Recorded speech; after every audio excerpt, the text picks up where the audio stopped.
Arangkada, live traffic update muna tayo. Ang nakita nyo sa inyong mga screens ay ang feed mula sa MMDA Metro Base. Unahin natin yung sa kaliwang bahagi ng inyong mga screens.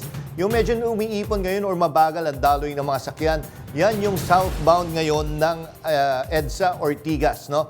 Yan yung nasa left side, yan yung papunta, yung left side, yan yung papunta ng northbound yan. So yan yung papunta ng Cubao at Quezon Avenue. Rush hour ngayon, kaya talaga ine-expect na mabagal ngayon ang daloy ng mga sasakyan dyan. Samantala na sa right side, na gumagalaw naman, moderate naman ang traffic ngayon, yan naman yung southbound lane ng EDSA. Yan yung papuntang Makati at Pasay at nanggaling ng Quezon City. Samantala, lipat naman tayo dyan sa may C5 Katipunan area. Yung nasa left side ng inyong mga screens, yan yung mula Katipunan, papunta ng Libis at Pasig area and papunta na rin ng Makati. Walang magiging problema ang mga motorista sa mga oras na ito. Samantalang nasa right side ng inyong mga screens, yung medyo mabagal ang daloy ng trapiko ngayon. Yan naman yung galing ng Libis, galing ng Pasig, papunta yan ng Diliman area, pati na rin ng Commonwealth sa mga oras na ito. June 16, 2025, Lunes. Balik eskwela na ang mahigit 28 milyong mag-aaral. Ang araw na ito, panibagong yugto na naman sa kanilang buhay eskwela. Dito naman sa Arangkada, panibagong araw ito ng mga nagbabagang balita. Kasama niyo pa rin kami sa mga kwento ng bayan at lakas ng masa. Ako si Nina Corpus. Bawat komento, pulso ng bayan, importante yan sa amin. Bawat issue, dadaanan natin yan. Kaagapay nyo kami sa mga usaping hindi dapat palampasin. Live tayo sa DZMM Radio Patrol sa Istrenta, 92.3 FM Radio Manila at lahat ng FM bar station sa buong Pilipinas. Gayon din sa Signal TV, Channel 31. Ako, si Jack Batallones. Ito ang Arangkada Balita. Magkangkas na mag-asawa nasa pool at kinaladkad ng truck. 18 OFW mula sa Tel Aviv, nakauwi na ng bansa. DMW, patuloy na nakatutok sa sitwasyon ng mga Pinoy na naiipit sa patuloy na tensyon sa Middle East. 8 hepe ng NCR, sinibak sa pwesto dahil bigo na maipatupad ang 5-minute response time. Mga pamilya ng mga biktima ng extrajudicial killings, tutol sa hiling na pansamantalang pagpapalaya kay dating Pangulong Rodrigo Duterte. At kilalanin ang mga newly crowned queen sa Binibining Pilipinas 2025. 3 tao ang namatay sa magkakahiwalay na aksidente sa Cebu. May umaarangkadang balita sa FMR News Cebu correspondent Clark Pasuit. Kita sa CCTV footage ang isang kulay pulang motorsiklo na mahina ang takbo sa barangay Bakayan sa Cebu City noong Sabado ng umaga. Nang bigla na lang itong salpukin ng isang kulay puting truck.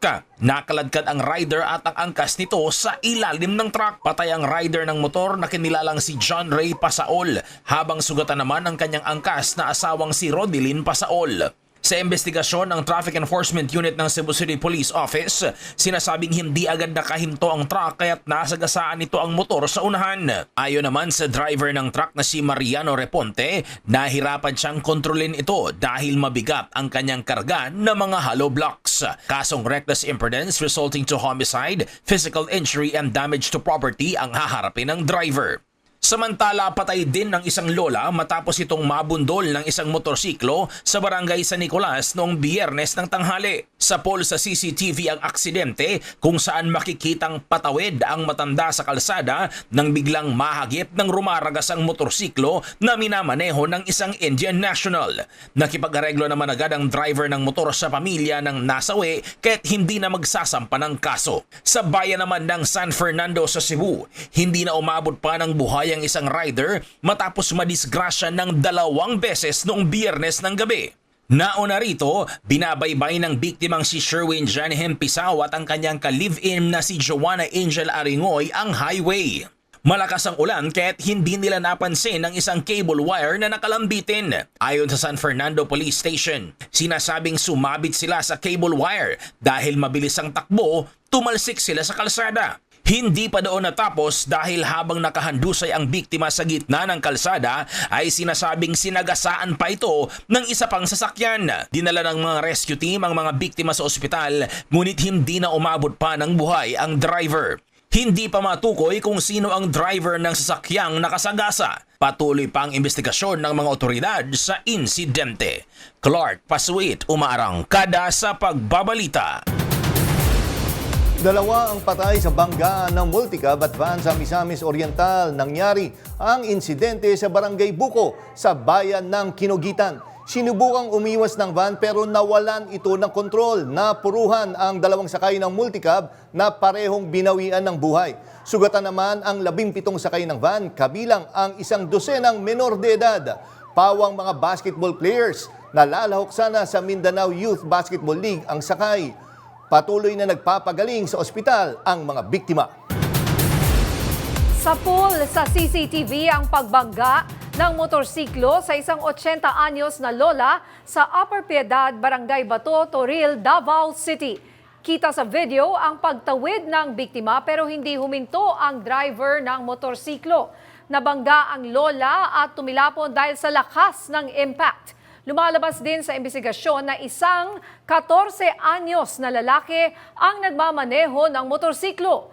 Isinugod pa sa Southern Philippines Medical Center ang biktima pero binawian lang din ng buhay. Ayon sa pulis, hindi na magsasampa ng kaso ang pamilya ng biktima habang dadalhin naman sa City Social Welfare Services and Development ang nakabanggang menor de edad.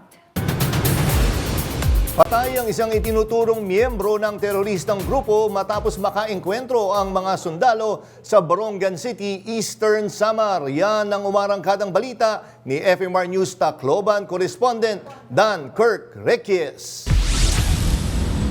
Sa report ng Division Public Affairs Office o DPAO ng 8th Infantry Division, rumesponde ang mga sundalo sa ulat na namataan sa sitio Bagong Baryo, Barangay Pananagan ang teroristang grupo at nangihingi ng pagkain. We conducted the focused military operations. The troop of 63rd Infantry Innovator Battalion based dito sa Borongan City nga. Accordingly na meron nga report from local residents doon na meron silang nakitang armed men na lurking doon sa may area ng hinterland part ng sitio Bagong Baryo, Barangay Pinanagan in Borongan City. That is why nagkandak tayo ng focused military operations. Nagkaroon ng engkwentro ang dalawang panig na tumagal ng 15 minuto. Matapos ito ay natagpuan ang labi ng kinilalang si alias Gimbo o Bobby na iniwan ng kanyang mga kasama. Na-recover naman ng militar ang ilang baril, 3 backpack at mga dokumento. Dan Kirk Requies, umaarangkada sa pagbabalita. Apektado ng sama ng panahon ng ilang lugar sa Davao Region nitong weekend. Binayo ng malalakas na alon ng mga ferry boat sa isang pantalan sa Island Garden City of Samal sa Davao del Norte sa kasagsagan ng malakas na hangin at ulan. Payo ng Coast Guard sa mga crew ng mga barko at bangka, mag-ingat at makinig sa kanilang mga abiso upang makaiwas sa aksidente sa dagat. Samantala, inilikas naman na ang 78 pamilya sa ilang mga lugar sa bayan ng Santa Maria sa Davao Occidental. Sinagip ng mga responder ang mga pamilyang binaha, bunsod ng malakas na ulan sa maraming lugar sa bayan. Nagdala ng pag-ulan ang Intertropical Convergence Zone o ITCZ sa Davao Region. Nakakaranas pa rin ng malalakas na pag-ulan bilang ang Davao Region. Dito kanina sa Quezon City, malakas din ang buhos ng ulan. Alamin natin ang lagay ng panahon mula kay Pag-asa Weather Specialist Alzar Aurelio. Alzar, ano ba ang dahilan ng mga nararanasan nating pag-ulan ngayon? Magandang hapon. Itong pag-ulan kanina ay dahil yan sa thunderstorm sa Metro Manila. Ngayon may buong isang low pressure area o mahinang low pressure area sa bandang Visayas, nasa coastal waters ng Concepcion, Iloilo. Mababa ang tsansa na maging bagyo ito, pero magdadala ito ng kalat-kalat na pag-ulan at thunderstorm sa Visayas, Bicol Region, Quezon, Marinduque, Romblon. Samantala sa lalabing bahagi ng bansa ay maliwalas at maganda ang panahon maliban sa mga isolated na mga pag-ulan katulad kanina na nagbigay ito ng biglang nagkaroon ng biglang buhos ng ulan kaninang hapon. Walang gilwa ng kataas ngayong araw pero mag-ingat pa rin ating mga kababayan na mabalak pumalaot sa ating karagatan sa bansa dahil sa mga nabubuong thunderstorm at mga pag-uulan lalo po sa bandang Visayas sa mga nabanggit kong lugar na dulot ng LPA. Yan po ang ating update mula sa Pag-asa. Ako po sa Sardi Aurelio. Alzar, no, tanong ko lang, yung doon yung nararanasan nila ngayon sa Davao ay gaano katagal to magpapatuloy? Or ngayong week lang ba to or natapos na to over the weekend? Well, sa Mindanao, good weather na po tayo maliban sa isolated ng pag-ulan. And Alzar, ngayon June, ilan yung inaasahan natin na papasok na bagyo? At malaki ba chance na mag-develop to or paano? Ngayong June, 1 o 2 bagyo. Itong low pressure area, mahina po sa mababang chance ng maging bagyo. Okay. Oo. Alzar, yung naranasan nating pag-ulan na ngayong hapon dito sa Metro Manila, ganito ba ang aasahan rin nating weather? Kasi pasukan di ba? Kala ko kanina okay na nung pagpasok nila sa eskwelahan, hindi umulan. Pero ngayong pag-uwi, biglang bumuhos ang ulan sa hapon. Ganyan ba ang magiging weather natin sa mga darating na araw? Yung umuulan pagdating sa hapon, Alzar? Yes po, asahan pa rin bukas, tulad sa Metro Manila, itong mga isolated pag-ulan na narasan natin kanina, mangyayari po yan bukas. Okay, so talagang dapat yung mga estudyante natin maging handa. Hindi porket maganda yung weather sa umaga ay Hindi mo masasabi, biglaan Magdala ng jacket, mabigat man sa bag nila, pati magdadala ng payong abala. Well, Tsaka yung sapatos din, no? dapat magdala. Again, maraming salamat, Alzar Aurelio ng Pag-asa. Yun nga, no? Sabihin ako ikaw magulang, huwag kang magtitiwala talaga yung paggising mo ng umaga, no? Kasi lalo na, of course, hindi naman lahat ay hinahatid or naka-school bus. Nagko-commute yung mga yan, no? Aabutan. Kaya nauso nga yung mga kala mo leather na sapatos, pero hindi. Parang rubber. Parang rubber. Pero pag tinignan mo sa malayo, is kala mo leather, pero pag tinignan mo malapitan, rubber yun. Kesa naman kasi rubber shoes ka. masisira yung leather. Or nag-leather ka pala, tapos may medyas ka pa. O di paano yun? Kailangan maabisuhan na dapat ba? May extra silang tsinelas, di Yes. ba? To be fair, yung anak ko, yung nagka-college Oo. siya. May extra. Pinagamit ko sa kanya yung mga rubber na gano'n. Oo, Yung mukhang leather, pero rubber siya. Kasi nga, Mas practical na. I mean, maganda ng matibay naman. At pag umulan, hindi ka mag-aalala, masisira yun. So dapat, kumbaga, pinaghahandaan mo na rin. Oo, at saka yung kalusugan ng ating mga anak, pag ganito ang panahon, prone po tayong magkasakit, ayaw natin. Kakaumpisa pa lang po ng pasok, absent agad. Kaya nga, no? Nag-iba tayo ng ng calendar, pero nasa pool na naman tayo sa tag-ulan. Ganun nga mukhang ganito na po Cycle lang talaga yan. ang mangyayari. Okay, samantala, nadiskubre ang 3 labi ng sanggol na nakasilid sa mga plastic container sa Barangay Kotkot, Liloan, Cebu. Base sa investigasyon, isang empleyado sa bagsakan ng mga recyclable plastic ang nakadiskubre sa mga sanggol nitong Biyernes ng umaga. Fully developed na ang mga sanggol at may suot na wristband. Pero walang detalye ng pagkakilanlan, ospital o paanakan. Patuloy ang investigasyon kung saan nanggaling ang mga naturang plastic box. Nagpahayag ng matinding pagkabigla at pagkondena si House Speaker Ferdinand Martin Romualdez sa pagpaslang kay Director Mauricio Mori Pulhin, Chief of Technical Staff ng Committee on Ways and Means sa Kamara. Ayon kay Speaker Romualdez, si Pulhin ay isang tapat, tahimik at respetadong lingkod bayan na matagal nang nagsisilbi sa Kongreso. Nanawagan siya sa PNP, NBI at iba pang ahensya ng gobyerno na magsagawa ng mabilis, patas at masusing imbestigasyon sa krimen. Giit ng Speaker, dapat imbestigahan ang lahat ng anggulo, kabilang ang trabaho ni Pulhin sa Kamara. Sinibak ni PNP Chief General Nicolas Torre III ang 8 hepe ng pulis sa Metro Manila. Ito'y matapos silang mabigong maipatupad ang 5-minute response time sa kanilang mga nasasakupang lugar. Kabilang sa mga sinibak sa pwesto ay nakatalaga sa Navotas, Valenzuela, Caloocan, Marikina, Mandaluyong, San Juan, Makati at Parañaque City. Babala pa ni Torre, may mga susunod pang opisyal na matatanggal sa pwesto kapag hindi sila makakasunod sa panuntunan kaugnay sa 5-minute response time. Mainit ang palitan ng banat sa pagitan ng Kamara at ilang personalidad sa Senado. Ang issue, ayuda. Pero ayon sa Kamara, mas mabuting tumulong kesa mandukot sa kaban ng bayan. Obvious ba? Narito ang report ni Angela Babad.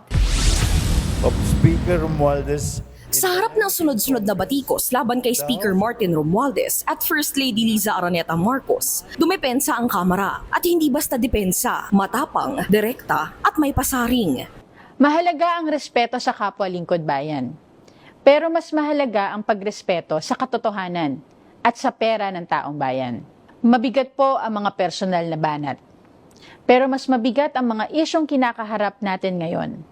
Katiwalian, kapabayaan, at maling paggamit ng pondo. Ang pahayag ay kasunod ng banat ni Senadora Amy Marcos sa isang pagtitipon sa Malaysia, kung saan nakasama niya si Vice President Sara Duterte. Doon, tinawag umano niyang tambaluslo si Romualdez at ang First Lady.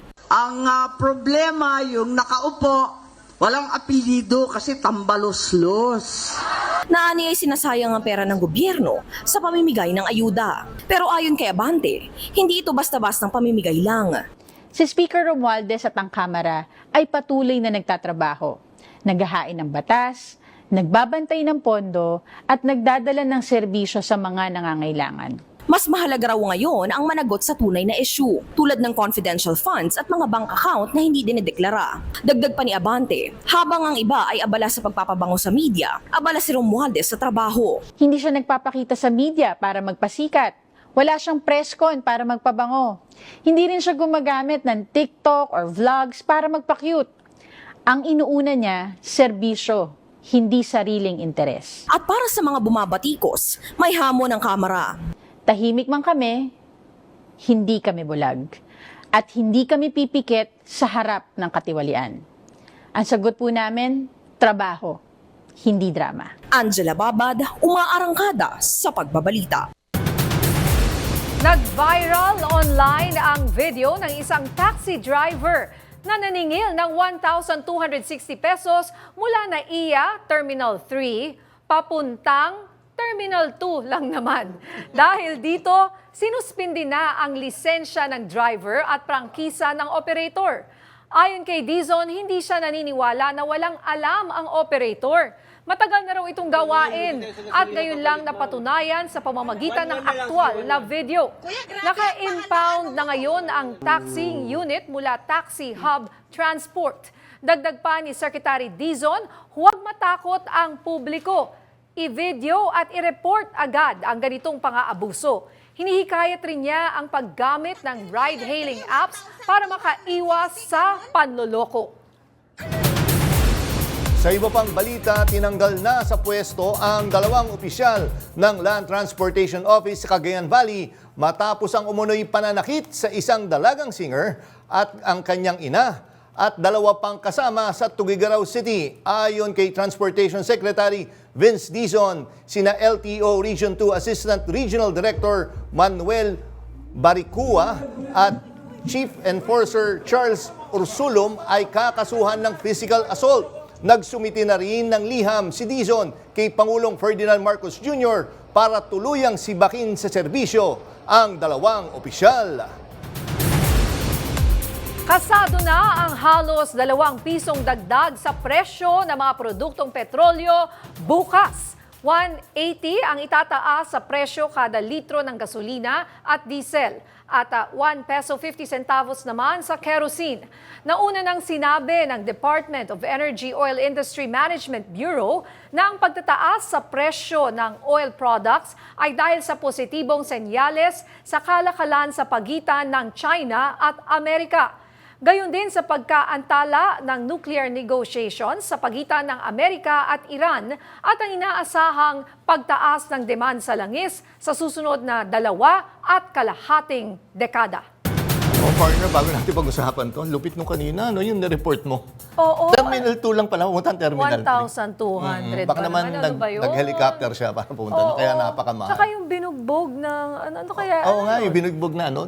Grabe, Oo, di ba? Ang daming may Daming issue sa'yo. witness. Oo, tsaka di ba, isang dalagang singer, di ba? Yung parang Kaya sakta. issue doon. Kaya nga I'm sure lalabas yung mga video dyan. Alam naman Malalaman biglaan natin yun. kung- Ano kaya yung drama sa likod niyan? Pero kahit ano, mali ang Mali yun, manakit. oo. Kahit na ano pa yan, walang rason para manakit ka Opo. ng kapwa. Lalo na babae or actually kahit sino. Kahit sino. Wait, pero yung oil price hike, yung binasa mo kanina, Oo nga hindi eh. pa nakita sa rason dyan yung nangyayari ngayon sa Iran at Israel. Yun nga eh. Oo. So definitely, hindi ito yung hindi naman hindi ko expertise to, no.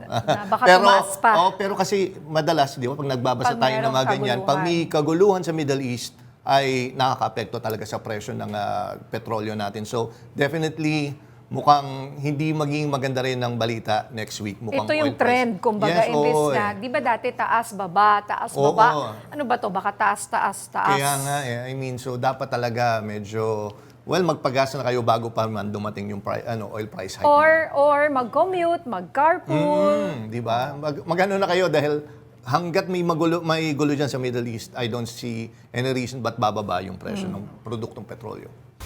Okay, sa aming pagbabalik, traffic violations, real-time nang makikita ng mga motorista sa May Huli Ka website ng MMDA. Marami pang maiinit na balita sa pagbabalik ng Arangkada Balita.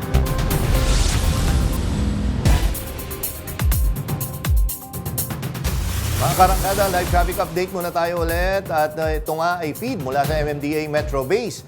Yun nasa dulo ng inyong mga screens, yun nasa right side, yung halos hindi gumagalaw mga sakyan. Yan ay nga pala, ito ay sitwasyon ngayon sa EDSA Corner West Avenue. So yung nakita nyo sa dulo ng inyong screen sa right side, yan yung northbound lane ng EDSA, yan yung mga galing ng Quezon Avenue at papunta ng Kamanava area. Nagkakaroon talaga ng congestion sa lugar na yan kasi nga nandyan yung common station na ginagawa para sa MRT7. And pagdating pa nga doon sa may Muñoz, ay talaga nagiging bottleneck yung area na yan hanggang papunta doon sa may NLEX entrance. Samantala, nasa left side ng inyong mga screens, maluwag naman ang daloy ng mga masasakyan sa mga oras na ito, yung mga motoristang southbound ng EDSA, yung mga manggagaling ng Kamanava at papunta kayo ng Cubao area. Walang magiging problema ang mga motorista, maluwag ang daloy ng trapiko. Nais ni dating Pangulong Rodrigo Duterte na pansamantalang makalaya mula sa kustudiya ng International Criminal Court o ICC. Sa inihaing petisyon ng kanyang abogado, iginiit ni Duterte na siya'y 80 anyos na at wala ng impluwensyang hawak mula nang bumaba sa pwesto. Giit ng kampo ni Duterte, hindi na siya banta sa lipunan at hindi rin umano siya flight risk.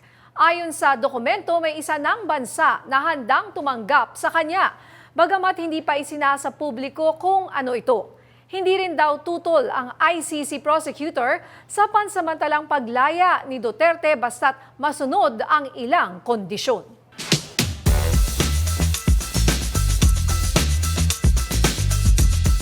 Habang hiniling ng kampo ni dating Pangulong Rodrigo Duterte ang pansamantalang paglaya mula sa International Criminal Court, hindi sang-ayon dito ang mga biktima ng giyera kontra droga. Ayon kay Cristina Conti, legal assistant sa ICC, mula pa'y kinontra na ng kanilang mga kliyente ang posibilidad na makalaya si Duterte habang dinidinig ang kaso. Matatanda ang crimes against humanity ang isinampa laban kay Duterte dahil sa libo-libong napatay sa ilalim ng kanyang madugong kampanya kontra droga.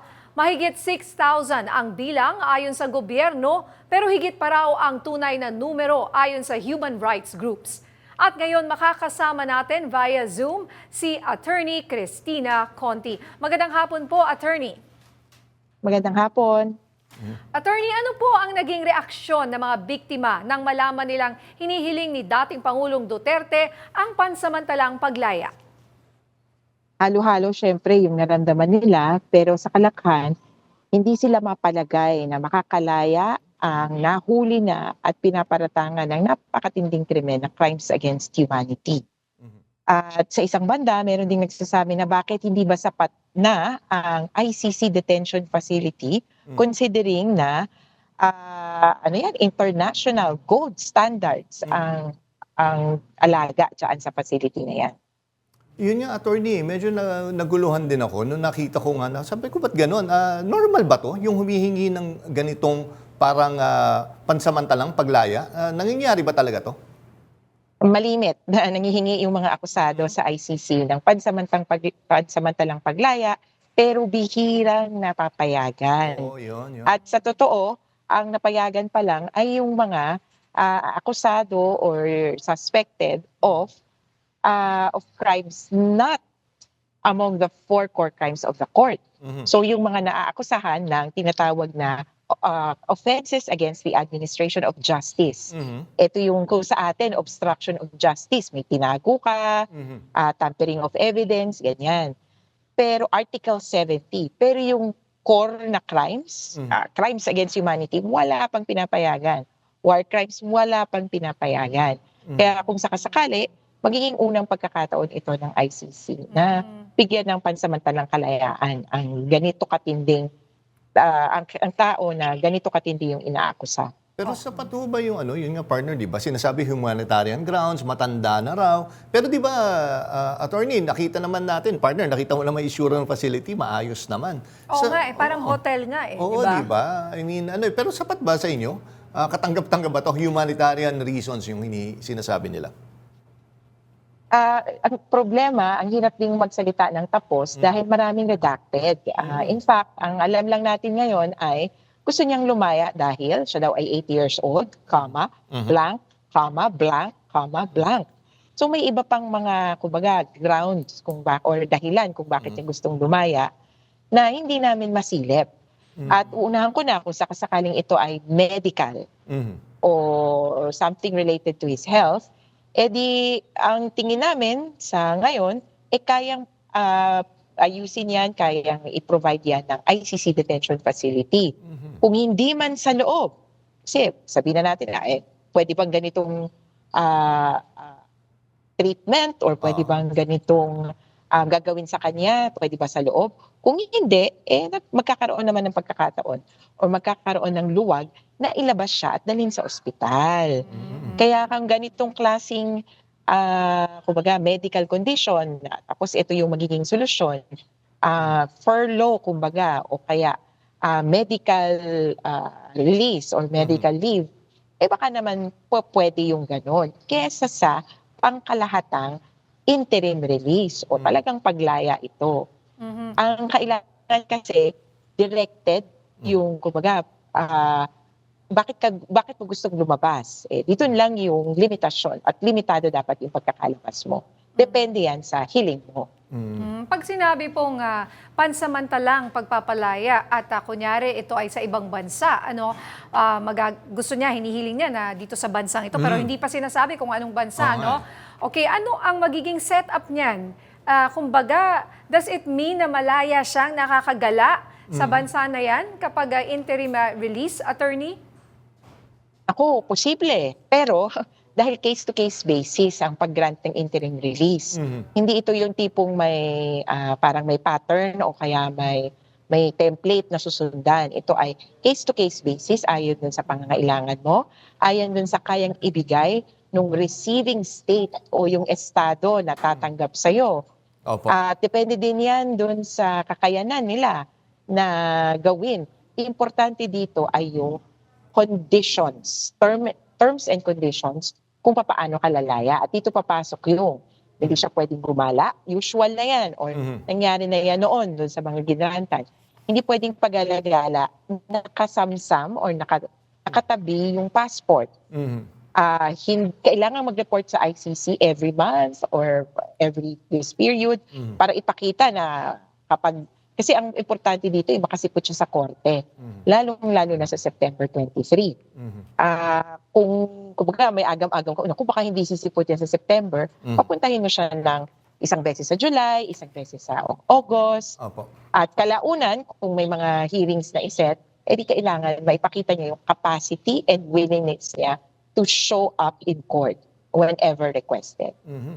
May nakita din ako, attorney, no? I don't know, alam ko parang ikaw yata yung nakita kong nag-tweet noon or nagbigay sa isang interview, na sinasabi nyo, delikado ito para sa mga witnesses.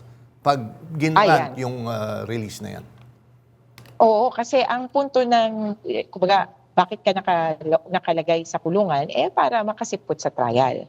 At yung pagsipot mo sa trial, maraming maraming aspects yan, yung flight risks, etc.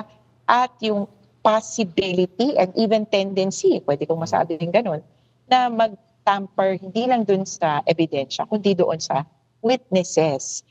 Ang witness intimidation ay isang malaking konsiderasyon para sa mga biktima kasi ilan sa mga biktima ay magiging witness sa kaso ito. Kung nakalaya si Duterte at pangkalahatan niyang, kumbaga, sa pagkalaya niya, pwede siyang gumawa ng ng iba't ibang plano, makipag-meeting sa iba't ibang tao. Parang ang bigat para sa mga biktima na habang tinatrial siya sa isang krimen, nagaganap pa ang dagdag at iba pang mga krimen. Yun yung pinaprevent ng iyong detention sa loob ng facility. Inote ko, sabi ni Duterte, nangako siya, sabi niya, hindi, I will not, controversial ito pinag-aawayan yata ngayon. I will not, Mr. Duterte will not continue to commit crimes or will not commit crimes. Ganon. Actually, tatanong ko pa ng partner nga yun. Yung talaga yung isa sa kondisyon yun na binigay, na hindi magko-commit ng crime. So ano yun, may pag-amin, parang ganon no? Hindi nagagawa ng crime. Tingin ko legally or dito sa kasong ito, hindi naman siya itatrato na pag-amin. Kasi kumbaga ito, isa to sa mga standards. Ito dati na ang naging dahilan kung bakit hindi pinayagan ng interim release. Kaya inuunahan na nila. Parang gano'n. Hindi ako tatakas, hindi ako Tapos may isa pa nga na curious na kailangan kong intindihin mabuti kasi pwedeng oo, pwedeng hindi. Sabi niya, I will not hold office while habang ako ay nakalaya. Kaya ang ibig sabihin ba nito, ayaw na niyang magsilbi bilang mayor ng Davao? Ganun ba yung punto noon? Maraming, kumbaga, hindi pa tayo masilip dahil nga redacted. Pero ang klaro, inunan niya na lahat ng pwede mong ikontra na nilagay niya na doon sa dokumento. Kaya lang, sabi nga na, ang hirap pagkatiwalaan para itong the boy who cried wolf. Marami na siyang nabaling pangako at marami na siyang mga salita na hindi naman natupad.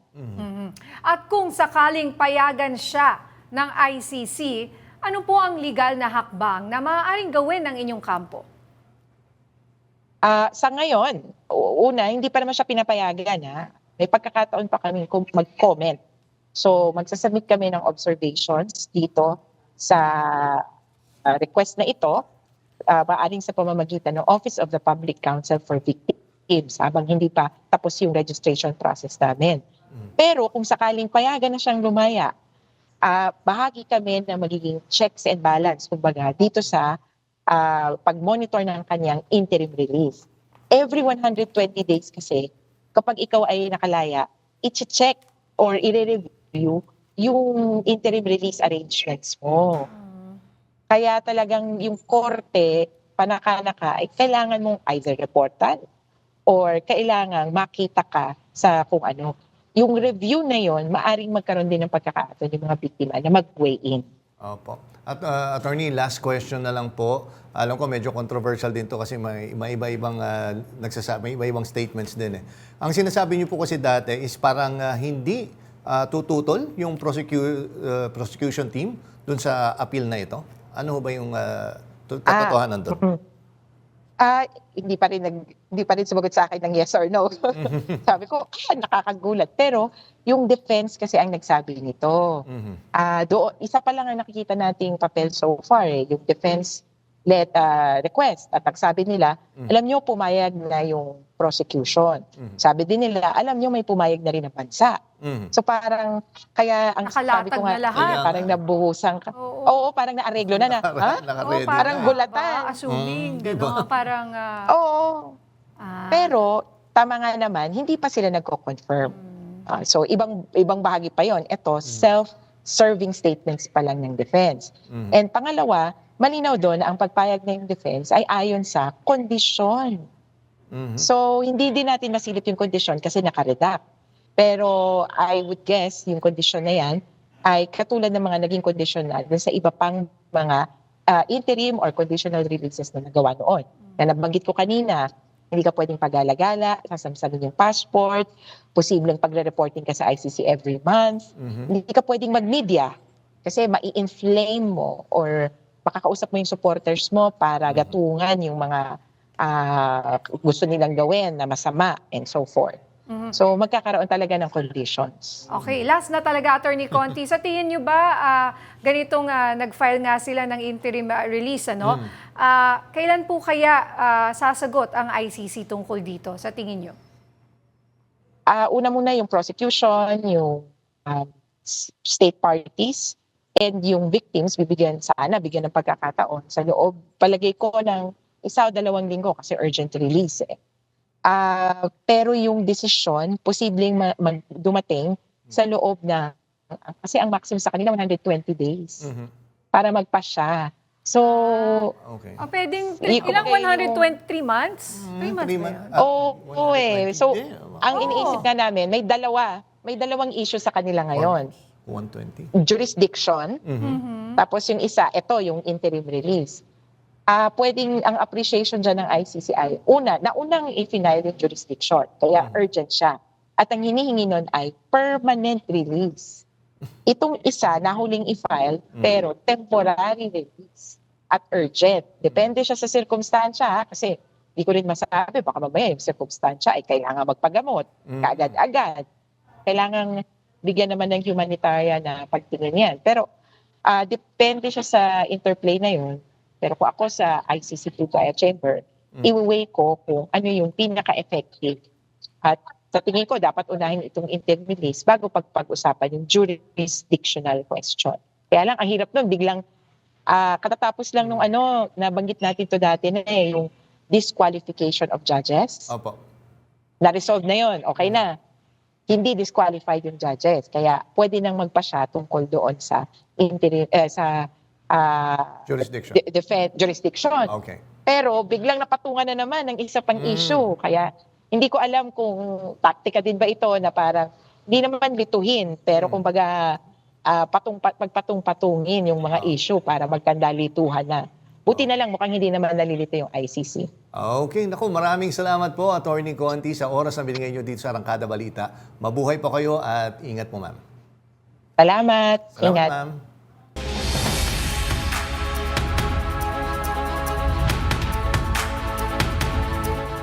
Labing-walong OFWs mula Tel Aviv at Jordan na na-stranded sa Dubai ang nakauwi na rin ngayong linggo. Bahagi ito ng patuloy na repatriation efforts ng Department of Migrant Workers. Samantala, sa gitna ng girian sa pagitan ng Israel at Iran, umaapela ang Kamara na tulungan ng mga Pinoy na naiipit sa gulo doon. At live makausap natin sa linya ng telepono si FMR News Senior Correspondent Willie Delgado Jr. Willie, ano ba yung nilalaman ng statement or yung panawagan ng House of Representatives? Jack, sa gitna ng tumitinding tensyon sa pagitan ng bansang Israel at Iran, pinapaprioridad ni House Speaker Martin Romualdez ang kaligtasan ng mga OFWs dyan sa gitnang silangan. Nasa higit kumulang 30,000 ang sinasabing OFWs ngayon sa bansang Israel na karamihan ay nasa sektor ng caregiving at hotel and management sector. Sa Iran naman, higit kumulang sa 1,000 ang mga Pilipino na karamihan ay nakapangasawa ng Iranian national. Hiling ni Speaker Romualdez maging proactive ang pamahalaan sa mga ganitong sitwasyon kung saan napapagitna ang ating mga OFW sa gera ng dalawang bansa. Anya, kagyat dapat kumilos ang DFA at ang DMW at agad makipag-coordinate sa mga kalapit na bansa gaya ng Lebanon, Jordan, maging sa Egypt kung sakaling lumala ang sitwasyon. Mahigpit din kasi ang tagubilin ng Pangulong Bongbong Marcos Jr. na unahin ang proteksyon ng mga OFW sa gitna ng bombahan sa pagitan ng Israel at ng Iran. Nasa ikatlong araw na ngayon, Jack, ang palitan ng missiles ng Israel at ng Iran. Titigil lamang daw ang Iran kung sa pagpapalipad ng kanilang missile kung titigil din ng Israel sa pambobomba sa kanila. Sa kabila nito, umaasa pa rin si Speaker Waldes na hindi pa isinasara ng dalawang bansa ang kanilang mga pintuan para sa diplomatikong solusyon sa kanilang sigalot. Kasabay din ito ay hinimok ni Speaker Waldes sa mga Pilipino na nasa dalawang bansa na manatiling kalmado dahil gagawin daw ng pamahalaan ang lahat ng paraan para masigurong nasa ligtas silang kalagayan. Check. Yes, Willie, no? Bukod dyan nga sa issue doon sa gulo ngayon, dyan sa Middle East, isa pang inaano nga natin, tinututukan kasi partner niya na ano mo yung news item, yung pinatay na opisyal ng Kamara.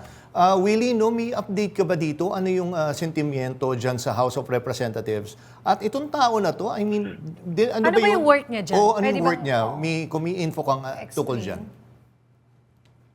Itong tinutukoy niya itong si Director Mauricio Pulhin, ang Chief Technical Staff ng House Committee on Ways and Means. So, officially siya matatawag na House officials.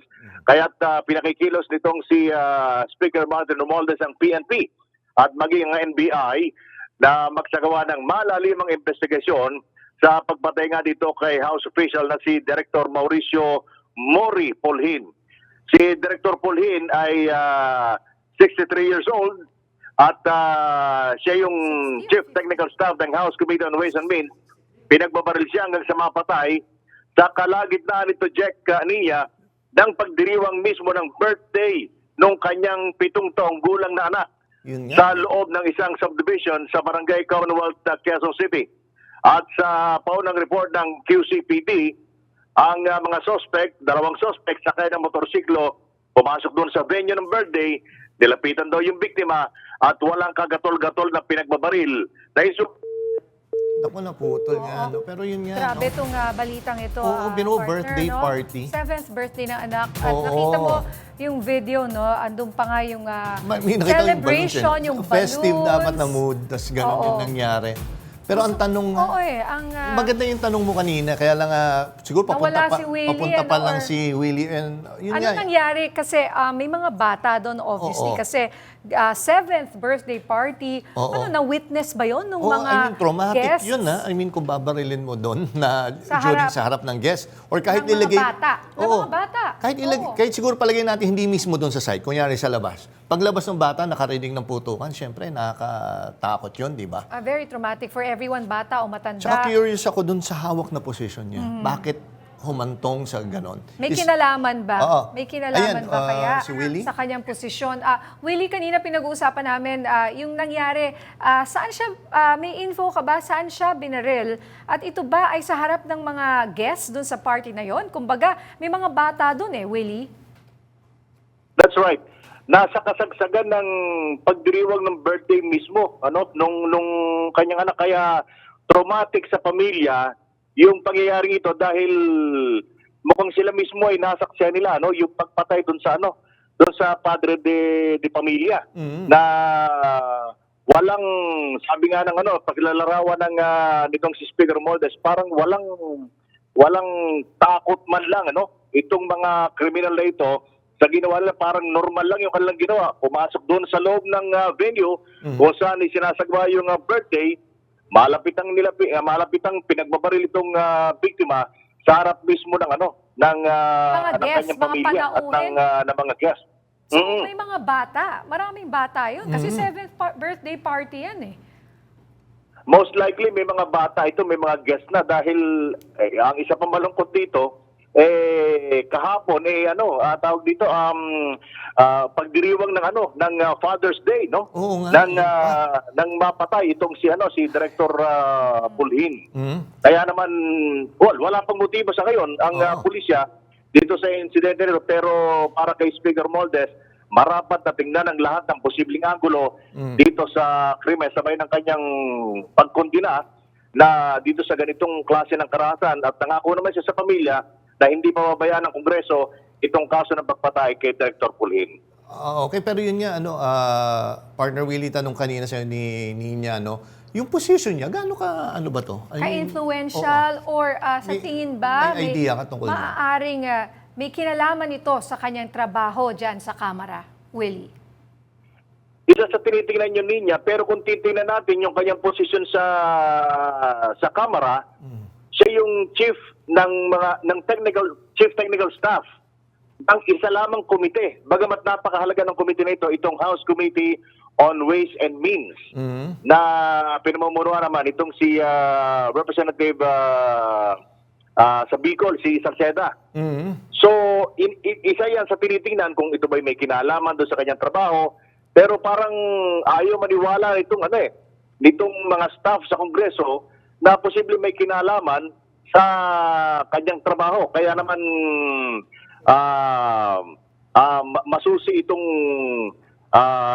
investigasyon na gagawin ng Philippine National Police at maging itong NBI ay hiningi na rin yung kanilang tulong para magsagawa rin ng parallel investigation na niya. Okay, nako, maraming salamat Partner Willie sa update mo mula dyan sa House of Representatives. Maraming salamat, Willie Delgado Jr. Samantala, nakahanda ang Department of Migrant Workers sa posibilidad ng paglilikas sa mga Pilipino mula sa Israel sa harap ng tumitinding labanan sa pagitan ng Israel at Iran. Nauna rito, 4 na Pilipino ang sugatan matapos gumante ng airstrikes ang Iran sa Israel. Narito ang report ni Ryan Paraboles. May help desk na ang Department of Migrant Workers sa gitnang silangan at pwedeng tawagan ng hotlines nito. Nakapost ito online para madaling makita ng ating mga kababayan sa Middle East. Ayon kay DMW Secretary Hans Leo Kakdak, patuloy na tatanggap ng tawag ang help desk mula sa mga kababayan natin sa Middle East. Paghahanda ito sa tumataas na tensyon sa pagitan ng Iran at Israel matapos magpakawala ng missiles ang Iran bilang ganti sa ginawang pag-atake ng Israel kamakailan. Maaari aniyang tawagan ng hotline 1348 para malaman ng mga kamag-anak ng mga OFW sa Pilipinas ang sitwasyon ng kanilang mga mahal sa buhay sa gitnang silangan. Tinatayang nasa 30,000 ang mga Pilipino sa Israel habang nasa 30 naman ang nasa Iran na karamihan ay kasal sa mga Iranian. Sabi ni Kakdak, sakaling lumala pa ang labanan sa pagitan ng Iran at Israel, nakahanda na sila para sa malawakang paglilikas ng mga Pilipino roon. Pero sa ngayon, kailangan pa itong isaayos ng maigi para na rin sa kaligtasan ng mga Pinoy doon. We have heightened yung monitoring and alert ng ating Middle East Help Desk. Tinatag na ito nung October 7 pa nung umatake ang Hamas sa Israel, sa timog ng Israel. So meron tayong 1348 hotline co-shared by OWA. So we're thankful to Admin PY Kaunan and the OWA. So in tandem with OWA, we take in any kind of request for assistance from the OFWs or OFW families. Nauna rito, 4 na Pilipino ang nasugatan ng gumanti ang Iran ng airstrike sa Israel. Isinugod na ang 4 na Pinoy sa ospital sa Rehovot, isang lungsod na may 20 kilometro ang layo mula sa Tel Aviv. Agad namang nagpaabot ng tulong ang Embahada ng Pilipinas sa 4 na Pilipinong nasugatan. Binigyan din ng tulong ang ilan pa nating mga kababayang apektado ng missile attack sa Rehovot. Tiniyak ng embahada na may matutuluyan ng mga Pinoy na nasira ang tahanan dahil sa pag-atake. Pinangunahan ni Labor Attaché Rodolfo Gabasan ang pagbibigay ng inisyal na tulong, temporary shelter, relief goods gaya ng pagkain, damit at hygiene kits. Siniguro rin nilang ligtas at may masisilungan ang mga apektadong kababayan. Ryan Paraboles, sumaarangkada sa pagbabalita. Sa aming pagbabalik, buhawi na nalasa sa gitna ng liga. Marami pang mainit na balita sa pagbabalik ng Arangkada Balita.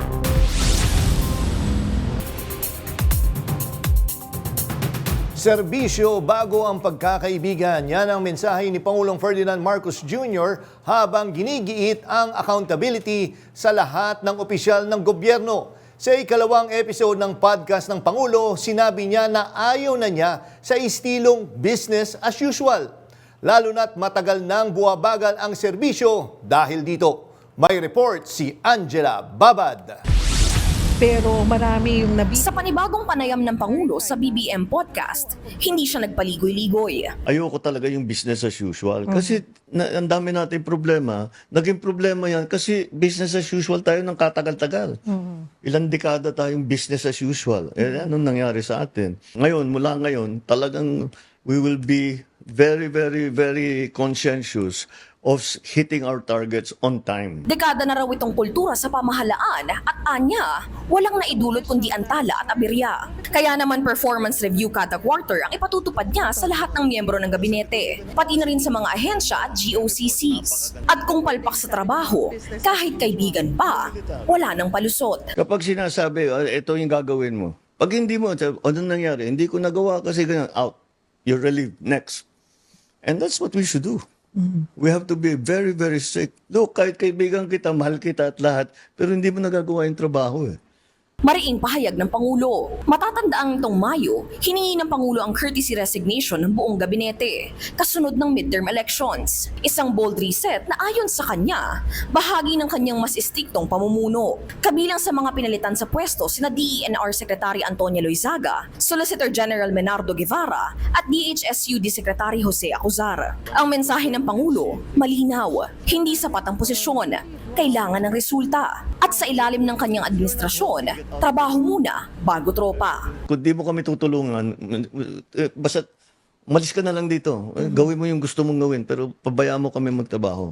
That's my attitude all the time. Angela Babad, umaarangkada sa pagbabalita.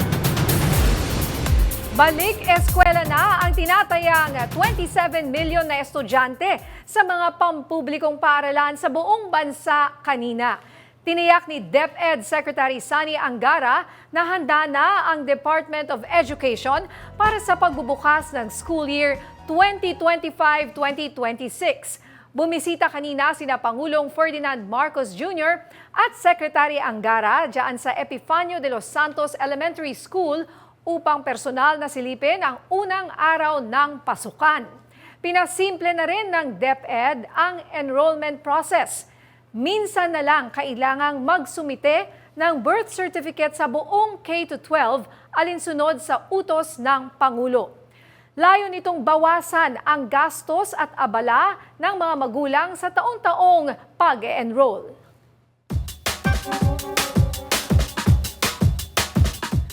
Ngayong balik na ang ingay sa mga hallway at ang takbuhan sa flag ceremony, kumusta nga ba ang unang araw ng klase para sa ating mga estudyante, magulang at guro? May kaba? May saya? Alamin natin ang kwento ng Balik Eskwela mula sa mismong masa. Narito ang kanilang masasabi. Okay naman, naging maayos naman po yung unang araw ng eskwela. Maayos yung daloy ng pagpasok ng mga bata. Tapos excited sila pagdating nila ng classroom. Okay naman, walang hassle kasi dire-diretso pasok ng mga bata. Medyo nakaka-pressure po, may hirap po yung mga subject. Tulad ng inaasahan namin, naging maayos naman ang takbo ng unang araw ng eskwela dahil napaghandaan namin ito. Masaya naman po as incoming college students po. Lang, nakakaba. Bago lang grade 11. Maayos naman ang lahat. Maraming mga pulis na nagbabantay sa mga estudyante. Medyo magulo, mga magulang busy, maaga magising kasi mga bata maaga ang pasok. Okay naman po, excited siya. Tsaka yung nagbrigada po kasi kami kasama siya kaya alam niya na po ngayong unang araw kung anong gagawin niya. Masaya po and excited to meet new friends and sa mga bagong experience po. Excited po. Tulad ngayon po umabsent ako ng trabaho ko para mahatid ko yung mga anak ko kasi para po ma-experience nila na ako po maganda sa kanila. Inilunsad ng MMDA ang opisyal na website na may Huli Ka.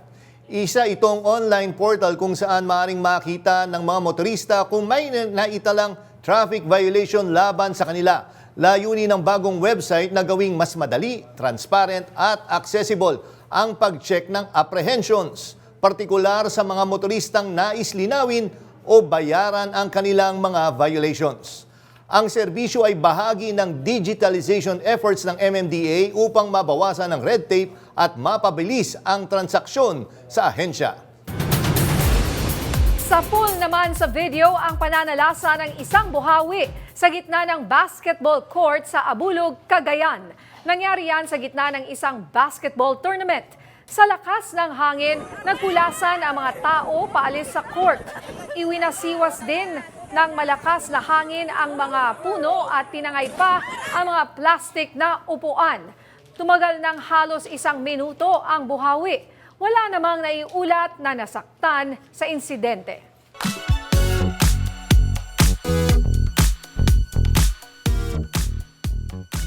Kinoronahan na ang mga bagong reyna ng Binibining Pilipinas 2025. May showbiz balita si DJ Mama Mia.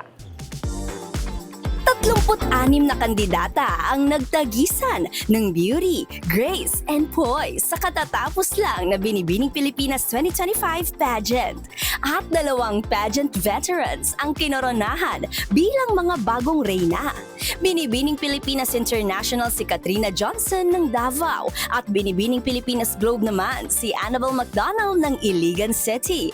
Bukod sa crown at title, nag-uwi rin ng premyong tig 1 milyong piso ang mga nanalong kandidata. Si Johnson na magre-represent sa Pilipinas sa 64th edition ng Miss International na gaganapin sa susunod na taon. While 2024 winner Mirna Esguerra will compete for the 63rd Miss International sa Japan ngayong November. Si McDonald naman ay magko-compete sa Miss Globe pageant come October. Runner-ups naman ang pambato ng Las Piñas na si Dalia Varda Catab at Kathleen Espenido ng Siargao. Adding to the glitz naman ng Coronation Night ang performance ng Kings of P-Pop, SB19. Ako po si DJ Mama Mia ng FM Radio Manila, umaarangkada sa Showbiz Balita. Yan ang mga balitang umarangkada ngayong araw.